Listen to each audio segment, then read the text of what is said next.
أعوذ بالله من الشيطان الرجيم بسم الله الرحمن الرحيم اللهم صل على محمد وآله وأصحابه وسلم Assalamu alaikum wa rahmatullahi wa barakatuhu.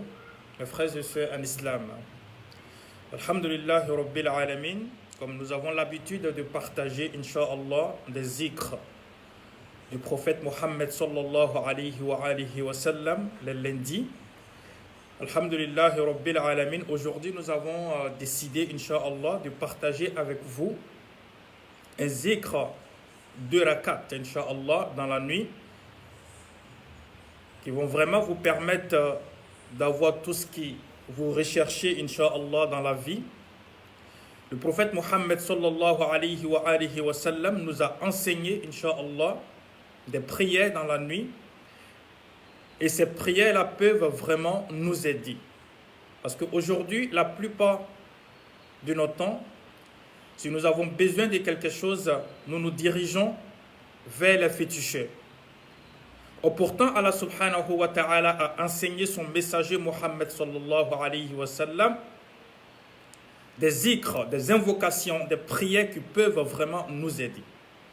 Alors mes frères et sœurs en islam, donc aujourd'hui je vais partager avec vous les rakats du prophète Mohammed sallallahu alayhi wa sallam.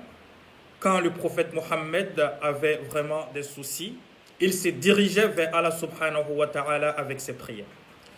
Nous partons dans le Coran pour voir d'abord les références dans le Coran, Inch'Allah. Allah subhanahu wa ta'ala dit à son messager Mohammed sallallahu alayhi wa sallam. Il dit au prophète Mohammed, Ya ayyuhal muzammil, kumil layla illa qalila. Kumil layla illa qalila. Et dans d'autres versets, il dit à son messager Mohammed sallallahu alayhi wa sallam, Wa min al-layli fatahajjad bihi nafilatan lak. Asa an yab'asaka rabbuka maqaman mahmouda.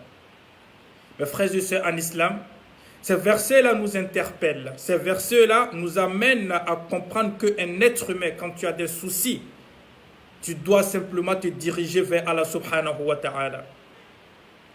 L'issue que nous avons, c'est Allah subhanahu wa ta'ala.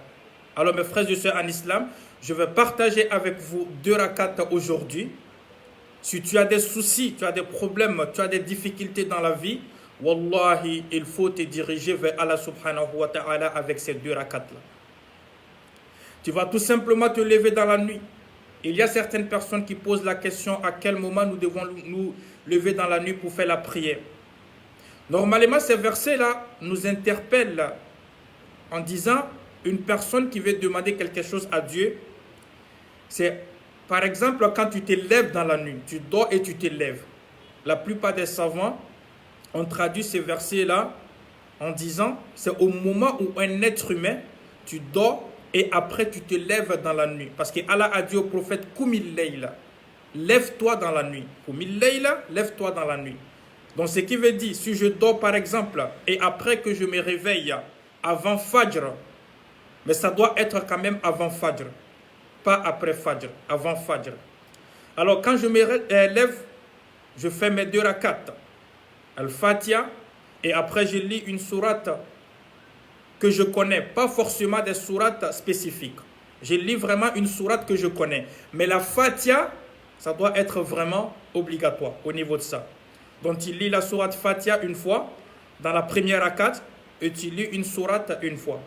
Que ce soit Qul Huwallah, que ce soit Qul A'udhu Birabbil Nas, n'importe quelle sourate, ou même des versets que tu connais dans le Coran. Deuxième rakat, tu fais la même chose. Donc tu fais Fatiha, et après, tu fais la sourate que tu connais aussi, ou des versets que tu connais dans le Coran. Et après cela maintenant, tu vas tout simplement dans la prosternation. Au moment où tu es en prosternation, c'est en ce moment que tu vas demander tout ce que tu veux à Allah subhanahu wa ta'ala.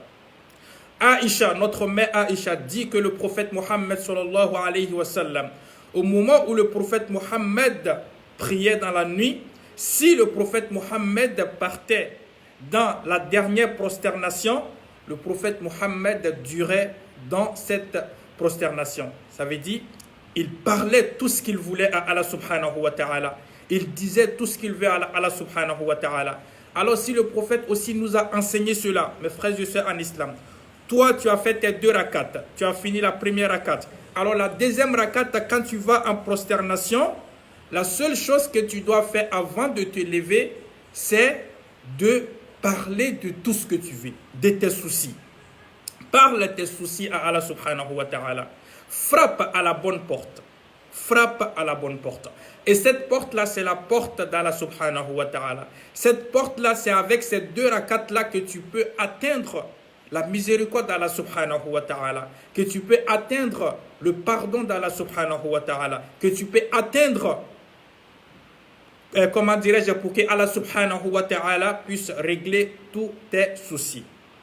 Alors, si je suis en prosternation, je vais dire à Allah subhanahu wa ta'ala tout ce que je veux. Que ce soit dans ma langue, que ce soit en arabe ou n'importe quelle chose, mais tu dois le dire dans ton cœur. Tu dois parler dans ton cœur. Tu parles dans ton cœur en prosternation. Donc tu dis tout ce que tu veux à Allah subhanahu wa ta'ala, parce que le prophète Mohammed nous enseigne aussi la partie où un être humain peut être plus proche d'Allah subhanahu wa ta'ala dans la prière, c'est quand cette personne est en prosternation. C'est au moment où tu es en prosternation, c'est en ce moment que tu es le plus proche d'Allah subhanahu wa ta'ala. C'est en ce moment que Allah subhanahu wa ta'ala est devant toi. Alors mes frères et sœurs en islam, ne rate pas ces 2 rakats-là. Wallahi, tu as un souci dans ta vie, dirige-toi vers Allah subhanahu wa ta'ala. Laisse les féticher. Laisse les féticher. Dirige-toi simplement vers Allah subhanahu wa ta'ala avec ces 2 rakats-là. Et parle à Dieu. Parle à Dieu. Montre tes soucis à Allah subhanahu wa ta'ala. Montre tes angoisses à Allah subhanahu wa ta'ala. Ou ça, je ne suis pas encore marié. Ou ça, j'ai besoin de permis. Ou ça, j'ai besoin d'enfants. Ou ça, j'ai besoin de ça, j'ai besoin de ça. Ou ça, mes invocations ne sont pas acceptées. Mais regardez simplement la parole de Dieu dans le Coran. Regardez simplement ce que Allah dit au prophète Mohammed sallallahu alayhi wa sallam. Alors, toi aussi, tu peux vraiment bénéficier de ces miséricordes d'Allah subhanahu wa ta'ala. Juste fais ces 2 rakats-là dans la nuit. Et après ces 2 rakats-là, tu peux tout simplement zikrer le nom d'Allah subhanahu wa ta'ala. Hasbunallah wa ni'mal wakil. Hasbunallah wa ni'mal wakil. Hasbunallah wa ni'mal wakil. Si tu ne connais pas Hasbunallah, il faut tout simplement dire La ilaha illallah. La ilaha illallah. La ilaha illallah. Ce sont des zikrs que le prophète Mohammed nous a enseignés. Ce sont des zikrs que Allah subhanahu wa ta'ala a enseignés à ses messagers. Mes frères et sœurs en islam, ne ratez pas ces 2 rakats-là. Inch'Allah, qu'Allah subhanahu wa ta'ala nous permette, Inch'Allah, de résoudre tous nos problèmes, Inch'Allah, et tous nos soucis, Inch'Allah. Alors, la seule chose qu'un être humain peut faire pour que Allah subhanahu wa ta'ala puisse régler tes soucis, c'est ça. 2 rakats, comme le prophète Mohammed nous a enseigné. Qu'Allah subhanahu wa ta'ala nous guide sur le droit chemin, qu'il nous facilite la tâche, Inch'Allah. Alors toi aussi, si tu reçois ce message, peut-être que ça peut aider ton prochain, peut-être que ça peut aider ton frère. Alors il faut tout simplement partager avec lui. Qu'Allah nous protège. Wassalamu alaikum wa rahmatullahi ta'ala wa barakatuh.